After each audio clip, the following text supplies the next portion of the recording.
দেখছেন Probash Kantha morning update powered by JMG cargo. মালয়েশিয়ার স্বরাষ্ট্র মন্ত্রণালয় এখন বিদেশি কর্মীদের কোটা আবেদনের ক্ষেত্রে নির্ধারিত সময়সীমা বাতিল করার ঘোষণা দিয়েছে। শুক্রবার প্রকাশিত এক বিজ্ঞপ্তিতে জানানো হয়, কেস বাই কেস ভিত্তিতে বিদেশি কর্মী নিয়োগের আবেদনের জন্য এর আগে 31 মার্চ 2026 তারিখটি শেষ সময় হিসেবে নির্ধারণ করা হয়েছিল। তা এখন থেকে কার্যকর থাকছে না, অর্থাৎ বাতিল করা হয়েছে। এর ফলে নিয়োগকর্তারা এখন থেকে নির্দিষ্ট কোনো সময়সীমার চাপ ছাড়াই কর্মী নিয়োগের আবেদন করার সুযোগ পাবেন।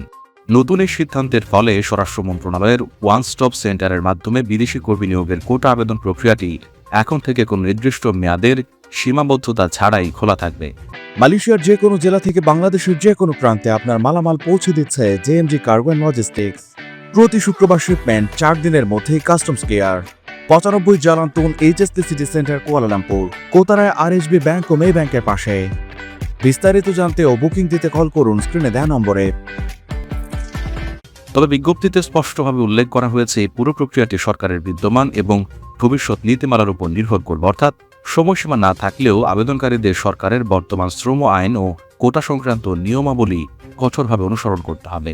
সংশ্লিষ্ট নিয়োগকর্তা ও অংশীজনদের সুবিধার্থে মন্ত্রণালয় আরও জানিয়েছে, ওয়ান স্টপ সেন্টারের সব ধরনের দাপ্তরিক কাজের জন্য অ্যাপয়েন্টমেন্ট বা ই সিস্টেমের মাধ্যমে সময় নেওয়া বাধ্যতামূলক। আগ্রহী ব্যক্তিরা নির্ধারিত লিঙ্কে গিয়ে অ্যাপয়েন্টমেন্ট নিতে পারবেন। এছাড়া কোনো বিশেষ জিজ্ঞাসা বা তথ্যের প্রয়োজন হলে ইমেইলে সরাসরি মন্ত্রণালয়ে যোগাযোগ করার পরামর্শ দেওয়া হয়েছে। প্রবাস কণ্ঠ নিউজ ডেস্ক।